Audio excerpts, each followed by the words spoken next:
akan ko hong me aram zet me nang ni hangen na mai video ke chi me poma de le na mai go video go topic ke ZMZ 2022 pe begin nang youtubers te hang ning ze bang kuram le ze pala na la mu le chi po hang ge anu ki sama de le mak za na hang sama na ning te ze la mu le 2023 pe te ze na 2024 pe te ze na mak za na pe dai be ke pe te ze na i le ze youtubers te le ze ning ze bang kuram le ze la mu le chi po ning ze bang ta lo nang na youtubers 2022 ge te ra ning sai sui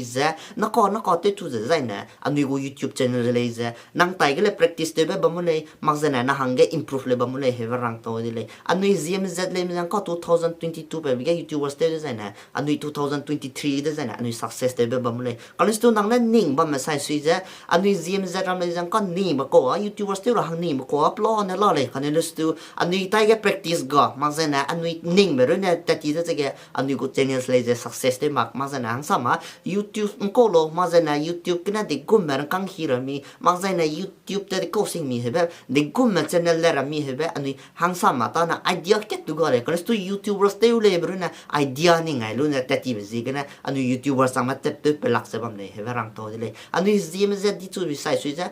ko social media ga te ne ko le lo ma na ani ko population increase te hang sai sui ja di tu bi di sai sui ja ani talent le ja increase te hang za la mi le chi po ga ani ZMZ le ja involved te za te za na maram zan ne le chi to wai hu mak za na nang te gu te za na hange le za talent ki ba ngo mak za na hange improve ram le za ngo le he rang to le i le za agu video te le te cha ba mi ye krai be ting i le sam sob za so si sang mak za na a le ra le jang ku za bam le kan sto i practice te za ko te cha ba mi ye hang le za camera le za face te su be la mak za na i sam sob le za hanga no hoi be la le he rang to le chi po za i le jang ko practice gu video te za sam dam hli te za te cha la mi le he rang to le suppose digna na ko nang ni pi za ba me za zme technical channels le channels ke gu chi lo subscribe to mak sa bam za ndu ngyo za subscribe te ga lo he rang to le i zme go motivation ma za na zim na do inspire te wa ma za na YouTube ke ne relative ke chai na ma anu hangge update pe ang marama irang te chala mile nang ni pi to mak sabam zain du YouTube ke zme technical search te lu nang ni pi do vile he rang to dele suppose in 2022 pe began nang YouTubers te ra hang ning zaba ma sai sui za YouTubers te do bu mi te do lang mi he bu lam ya anui ki samani play YouTube te bele za competition re za ka zim no ka dai pre billion de ki mi te hang di ge YouTube le za competition te pe chala mile competition re za ning pe chala mile ma za competition te chala mile nang na ning za in ning za you competition hang ning design na competition no competition de le kalau tu competition hang ning mak ti za ko example te za sipai hang ge select te le za zim no chang kre ma za lak de ki mi do le kalau tu selection te ba na zim no ka cham ru na lu le sipo sai su za ani zim za le za ko YouTubers plan na pa ko le kalau tu selections ma za na success te lo ko monetization te lo ko na kang ka chai na hingo to lo ko ra ma ko cái gì rồi nè bà mua lệ mà răng to đi lệ mà giờ năng nuôi chín kia tết chơi làm lệ suppose này YouTube lấy ra competition ra cô lệ suppose gì cái này năng YouTube cái tết này anh nuôi long term hàng cái nín giờ tết chơi bầm ra cô lệ hàng sao mà anh nuôi YouTube là phải sang là phải cái luôn sẽ anh mai của mẹ YouTube cái channel là phải cái luôn mai của mẹ video cái luôn số mai của mẹ tết đây đi YouTube của mình bảo đồ ta đi hết ba YouTubers tu mang lệ mà giờ này anh có long term cái service là ina zime technical channels cái là phải cái gì giờ làm lệ là phải cái gì bầm giờ ina aku channel stay to giờ mình sudah akinona te do bibe sikinona te do bibe akang pi pe na te do bibe channels le pe ka zena ina sam dam ta di manu sudah punuina ago channels te lo za dam kli te za I dam ba gum za dam te da za bam za zena anui go zim go z go channels lui le za maram na si ba ku le ma zena anui zim z lui le am le di chu bibe pa ku le he rang to le kan stu anui zim mistake te bram le la le si po ge hang sa ma na video ke na ka ke lo za za ka ke lo za prim ba do si ta di ting kum ke na sang do si ta di za la pa ka channel si po ra ma na YouTubers he khudu lak le he rang to le suppose gana angko ani long term hangge nang video te te chabam za content e keru na te lok se za nang content e keru na te bam de zaina nang go channel sului za chi pe kule ma za na suppose long term hangge te kule he rang to le angko success YouTubers te di ko na long term hang na te busy gana puni go success te bram le kile na ko I video shooting te za bam le za pe ke de ki mi shooting te lo di ko de in amai upload te gap ra hangge video shooting te gap za bam ko male kan ne stu mara video upload te kyu za bang kora ma puni hange sidu stile lu za puni na ke sang na video hapto ke no se za ka kyu za te chala mai le si poram le za nang ni ning amai shooting te ga ma ka kyu gap le he ba nang ni นิ่งคุยดูวิเลยให้ฝรั่งตัวเลย suppose กันนะเต็มซีดีกุรำเลยจะก็วิดีโอคนนอกซุ่มอันนี้ตละแม่ network เสียบสิกันนะอันนี้ zoom ตละแม่ network เสียบสิกันนะอันนี้วิดีโออัพโหลดเตอร์หังเกะอันนี้ shooting เตอร์เลยเลยมันสุดวิดีโออัพโหลดเตอร์รักพรำเลยอีเลยจะ network เสียบสิกันนะฮับตัวแกกันนอกแค่ตัวดีเลยสิพรำเลยจะ excuses อันนี้ zoom จะก็ชิคก็จะลำเลย suppose ใส่สุดจะนะมาอีวิดีโอ shooting เตอร์วิจะน้ำมันวิดีโอ shooting เตอร์กับรู้น้ำมันใครเกี่ยวเลยเหรอเลยก็เลยนั่งนั่ง shooting เตอร์คิดกันรู้จะสิดูสเตอร์รู้จะเนื้อกีบมันมาจะใจนะนั่งไปเกี่ยวจะ timing เตอร์รู้จะไปเกี่ยวจะบัมดาวิเลยเหรอรังตัวเลยใจนะอินเนอร์ point แกรังตัวไหนบ้างนะ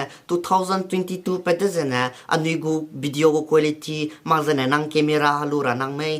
นั่งนั่ง budget บัมจะใจนะนั่งแคมราเลยจะลูดาวิเลยเหรอรังตัวเลยน้ำมันติ้งจิมนอร์มาคีไม่ปีบจะจิมนอร์มา 4K เนี่ยปีนกี่เลยมาจะนะ HDR เนี่ยปีแต่จะละไม่เลยมาจะนะ 5G เลยเป็ด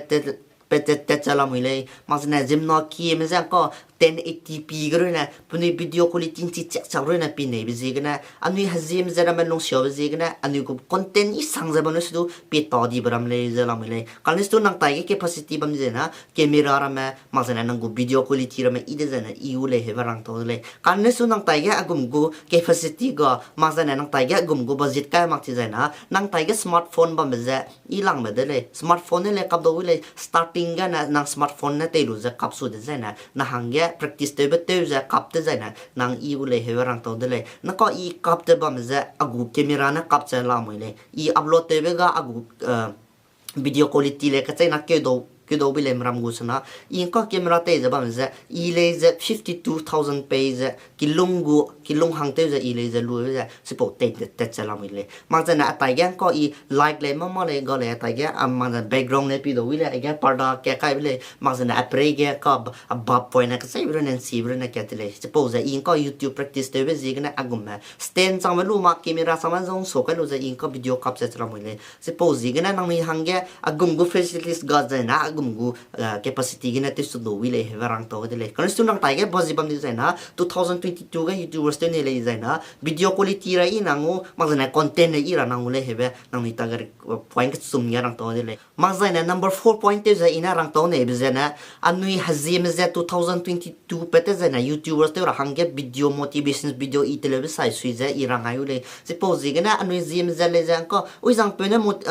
มุกบังเตลาละก็มันจะนะอุ้ยจังเป็นเนี่ยมาเตลาละก็ blogging เตลาละก็อีเลยจะ blogging เตลก็เลยมันจะนะมุกบังเตลก็เลยเหรออันนี้ลงสุดแกอากุมรำเลยจะเป็นจะลำเลยอุ้ยจังเป็นว่าพวกกู interest ใส่สุดจะมุกบังเตลจะจะลำเลยมันจะอุ้ยจังเป็นว่าพวกกู interest ใส่สุดจะ blogging เลยจะลำเลย suppose แกนั่งนัดเตลไรรู้จะอุ้ยจังเป็นเนี่ยนิ่งไปใส่สุดจะนั่งนัดเตลดีใจนะนั่งนั่งกู channel จะอุ้ยจังเป็นดูสอดสังหลังเลยเหรอรังตัวเลย suppose กันนะมีกูเนี่ยมีเนี่ย interest แบบมันจะนะนั่งนัดเตลเนี่ยแบบอากูเตลินก็เวลาไม่มันจะนะอินก็ที่สิกูไม่เห็นกูคิดตัวเองนิ่งมีจะนู่นแต่จะนะนั่งกูchannel เลยจะ grow ตัววิวบ้างเลยเหรอรังตัวเลยมันจะนะอันนี้ก็จะมาไม่คิดพิงคิดแต่จะบ้างมาจะก็นะพิงคิดแต่เราดีใจนะก็ก็ได้เพลย์ blogging แต่ก็สระก็จะละไม่เลย blogging แต่ก็นะสระก็จะเพ็บจะบ้างลูกนั่งเลยจะ blogging แต่ดูวิเลย blogging เดอันก็อากู suggestion แต่จะ blogging เลยจะจะมาบิวอังคีแบบแกเลยเหรอนั่งนี่ target suggestion แกแต่จะรังตัวเลย suppose กันนะน้ำไม่กูวิดีโออัพอนนั่นเลยนะแต่กูเลย Zoom กู motivation video เลยใส่สุดจะก็เด็กกูไม่2022ก็ YouTubers เท่าไรไม่มักใจนะเด็กกูไม่อันนี้ long term ก็เด็กกูไม่เท่าไรไม่มักใจนะอันนี้เด็กกูไม่category เราไม่มักจะนะ content สุดที่จะนะก็สุดที่เรามีให้เรามีรังเกียจเลยรังเกียจไปแค่อีรังโตมาพร้อมเลยจะปลอนะเราเลยสุกันสุดอีเลยจะ juniors มักจะนะอีเลยเตสุเตก็หลีไปใส่สุดจะนุ่ยจะดำเกียจไปแค่ดำหมอกทำส่วนยิ่งบัมเลยบัมเลยมักจะดำหมอกสังหลักเลยนะลุงไงเราให้รังโตเลยปีกันที่แบบกางปีเปมักจะอารามจะทำมาบางทีทุกเกี่ยวเลยเป็นแต่บุบยอนะโดนเลยแค่